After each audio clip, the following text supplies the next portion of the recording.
as well that Gillon McLachlan is going to leave as CEO of the AFL after an 8-year reign. Let's go live to that news conference. So, obviously a big announcement for the AFL. Gill advised me on the weekend of his intention to step down as CEO of the AFL at the end of 2022. That'll be 9 men's seasons, probably 7 women's, hopefully, by then, and 22 years or so at the AFL. From my point of view and from the Commission's point of view, it'd be correct to say that, we're not happy with that decision, but completely supportive of it, if you get the sense. Gill's always said to me that he wanted to go at the top of his game at a time of his choosing and when the AFL was in as good a shape as it can be. And I think that's fair play. And the Commission thinks that's fair play and certainly fair for he and his family. He's done an outstanding job, and I'll go to that in a minute.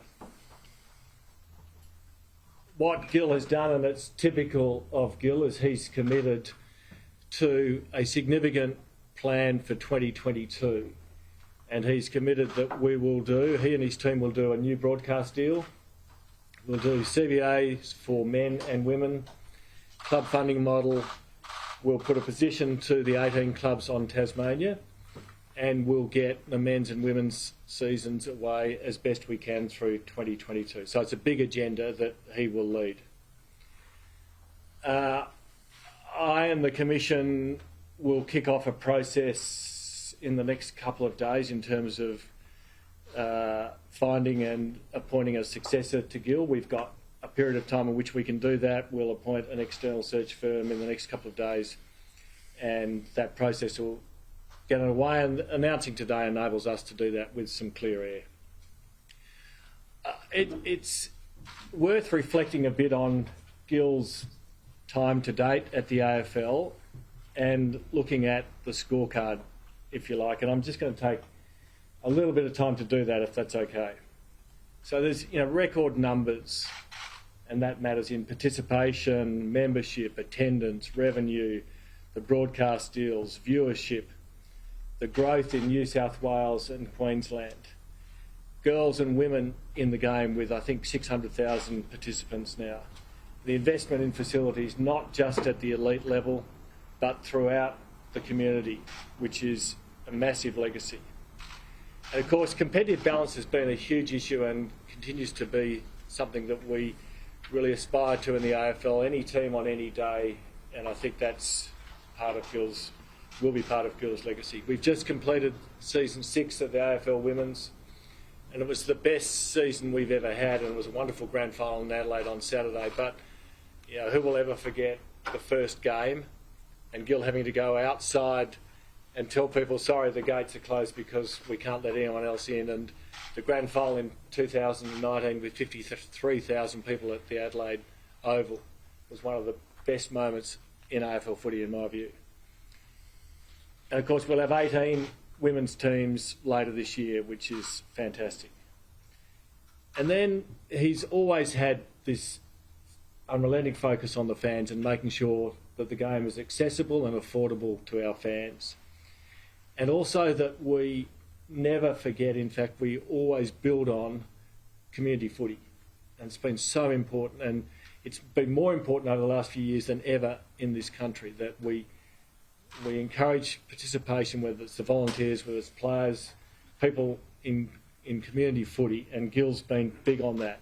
So we've always wanted to attract the best athletes to play at the elite level, but we also want the highest participation of any sport, and he's worked incredibly hard on that. Gill's leadership of the AFL through 2020 and 21, and Tony Shepherd just said this at a call we had with club presidents and CEOs, I think has been unbelievably good. Many of you will recall when we suspended the season, I think on the 22nd of March in 2020, and I know exactly where I was at the time when Gill rang me and said, I think we've got to suspend the season, and we had no idea what the future looked like. but we got through it. Footy actually, I think, kept most of us sane through 2020 and 21, particularly in Victoria. And we've come out of it in a really strong position with a strong balance sheet, generating cash, and with the game in as good a shape as it's ever been. Gill's also been a champion off-field in terms of improving the culture and inclusiveness of the AFL. He's built a great team, and a number of that team are with us today. His focus and the team's focus through 2022 and the things we want to get done, broadcast deal, as I said, women's, CBA, Tasmania, and club funding. On behalf of the Commission, Laura, I want to thank you, Edie, Cleo, Sydney, and Luna for all the support you've given Gill and Dad over his time at the AFL. You've been immense. You've been great people to be with. You've formed friendships with all of us. And so, again, on behalf of the whole AFL family, and particularly me and the Commission, thank you very, very much. Gill, I want to say on behalf of the Commission and the whole footy community, thank you. Thank you for your leadership, your personal strength in terms of values, integrity, openness, your drive, your passion, your empathy, your decision-making and your intuition has been fantastic.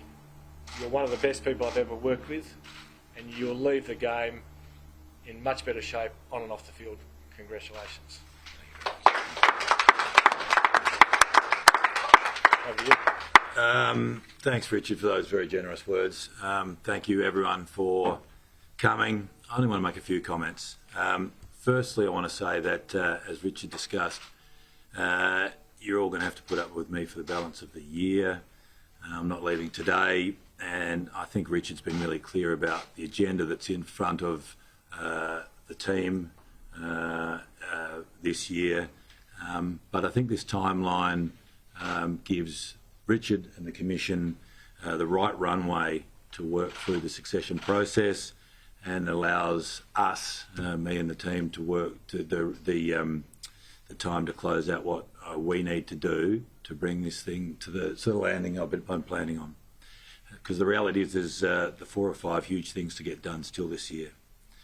I'd like to reiterate what I said when I accepted this role, that it's an honour and a privilege to serve this game. Best game in the world.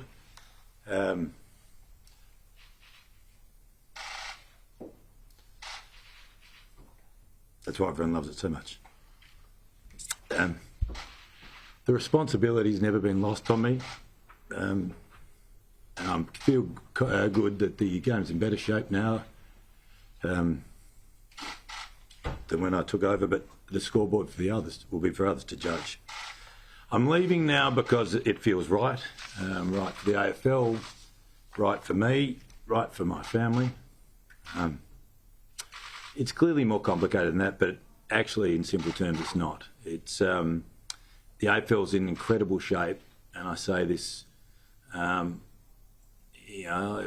hope you take it the right way. It's in incredible shape on whatever metric you assess it. It's footy's back pumping with a clear plan for continued growth, and I feel good about that. I feel it's the right time if we close out the stuff we need to do this year. I want to thank my 2 chairmen, Richard and Mike Fitzpatrick, and all the commissions I've worked for. I couldn't have hoped for 2 better people to work for and to learn from, and that they're both tremendous people. Have always had my back, and applies to their wives as well, Helen and Janine. I'm pleased that they're both all close personal friends, and it applies to so many of the commissioners and their partners, and I think Paul Bassett is actually here today as well, and their partners. I've been very lucky. Clearly, it also applies to my colleagues and teammates over so many years. So many people I've worked with over such a long period are so talented, dedicated, and I have so many close friends. And the reality is the AFL's been a huge part of my life, and it's all about the people, and I'm not going to individualise, other than to say I could never have imagined when I started that the friendships I would take from the AFL would be by far the most significant thing I'll take my time here. And it's not just to the AFL, it's across the clubs and our commercial and broadcast partners. Greatest game in the world is so because there's a bloody lot of passionate and mercurial people in and around it. And I think footy brings out the best in them. And this includes all of you, mostly. You know there's exceptions. Finally, I want to thank my broader family and friends for their support and counsel, but specifically my wife Laura and our 4 incredible kids, Edie, Cleo, sometimes Sydney, and Luna. Laura is a peerless mother and partner, and my last call for review on almost every issue. She's ridden every bump, been in every melee, and been part of every possession, both those on the outside, but certainly those in the inside. And after such a long time, I want to thank her and the kids for being so much a part of every bit of it, and for making my life and my time here so much richer. So thank you all. Happy to take questions. When you've got your family in the front row, is that the sense of relief almost being here now, given what you've been through, particularly in the last day? Yeah, there's relief, there's regret, there's everything. It's clearly an emotional day because I've spent 20 years of my life here. But, I feel very good about where the league is, and I feel good about the fact that, that's the right time. And I've got a plan with Richard and the Commission for this year. They can get done what they need to do. My team will do what we need to do, and clearly then I feel good that, my family are looking forward to a bit of a different world going forward as well, and that's clearly been part of the decision. Gillon, you said it was right. What happened prior to the weekend? What triggered it to be now? Richard and I are in constant contact. I think if you've got a relationship like I do with Richard, you're talking about the future all of the time. And coming out of COVID, as we had a line of sight, we're talking about, I think Richard said he was looking at a more longer-term view, and I just felt that as people came back to the football, as we closed out the grand final of AFLW, Richard and I flew to Adelaide together and we had a chat, and I just said, I think this feels right, and we come out now. Hopefully it's not a distraction to the women's grand final or to the men's season. It just felt the right time then that they could get done what they need to do this year, because it might take 6 or 7 months or whatever it's going to take to find the right replacement, and I can get that stuff done, and also I can have conversations with others and look ahead a bit with my family and with others. So I said genuinely a month ago, Sam, one day, and it just felt right on the weekend. We had that conversation. We sat in the front of a plane and nutted it out, and that was about it. So, Richard, it wasn't a phone call, it was seat 1A and 1B? It actually was. It was 1A and 1B. Because 1C, actually. Did you expect this conversation to be coming for a while? Yeah, as Gil said, Sam, you need an open and trusting relationship, particularly Chair CEO. It wasn't a surprise. As you'd expect, I've looked to try and push it back a bit, but as I said, I said earlier, I think it's fair play. I think it's, I totally get it from Gil and the family's point of view, and I'll do everything I can to work with Gil to make sure this is a really successful year for the AFL. But I'll also help Gil in terms of any counsel I can be in the next phase of his life as well. Gil, did COVID keep you in a position for a bit more longer than you may have anticipated? I don't know about the right, because I think you sort of, there's swings and roundabouts and highs and lows of this. What was clear that once that started, that I would never have felt comfortable leaving until everything I thought was in order. And, it was a tough couple of years. There was moments there that I probably could have, if it was an option, you would have. But it's a hypothetical I'm not avoiding. I just don't know.